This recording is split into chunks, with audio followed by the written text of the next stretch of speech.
This video covers the RLQ test, which can be found at bytebrothers.com/LVPro. Now, who gets the RLQ test? Well, if you have the length test, you get the RLQ test. They're bundled in together in what we call the length RLQ pack. So that means Model 2s and above. If you have a Model 1, you'd like the RLQ test, you can always go to the web and upgrade it to a Model 2 or a Model 3. Now, why use the RLQ test? Well, all the other tests that we do in the Low Voltage Pro, we look at continuity, wire maps, split pairs, all of those kinds of things. But the return loss quality test is one of the best quality tests that you can run on a cable. So if you're concerned about quality testing, the RLQ test is the one for you. And why is the RLQ test an important test? Because the RLQ test tests the impedance flatness of a cable. And if you have a cable that is not flat in impedance, it can reflect back the signal that you are trying to transmit. And when it does that, it's going to slow down the transmission speed of your cable. So you can see why this is such an important test.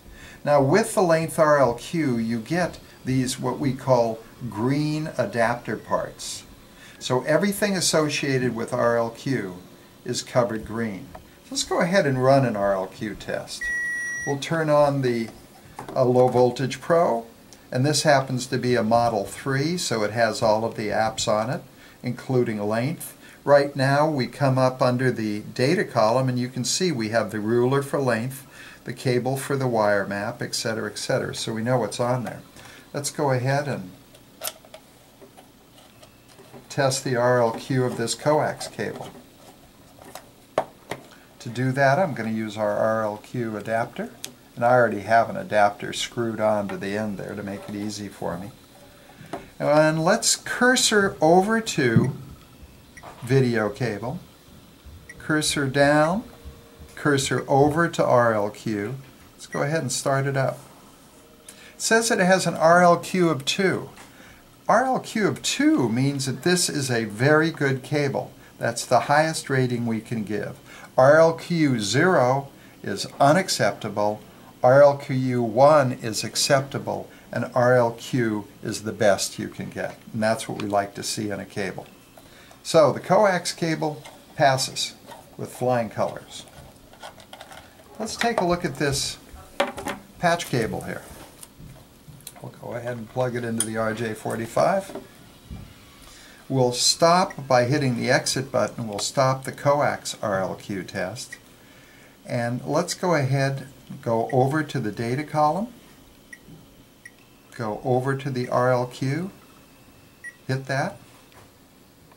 Oh, look, I don't have the adapter on, so it's saying connect RLQ. All right, will do. I'm going to use my little adapter here to help me out. Plug it in. Let's see what happens. Gives it an RLQ rating of 1, which means it's acceptable. What we're hoping not to get in any of the cables that we're installing or an RLQ of 0. An RLQ of 1 is good, an RLQ of 2 is even better. Again, the hammer shows the cable test is running. When I'm done, all I have to do is hit the exit button. Now, a couple of notes. In order to be effective, the RLQ cable that you're testing should be at least 20 feet.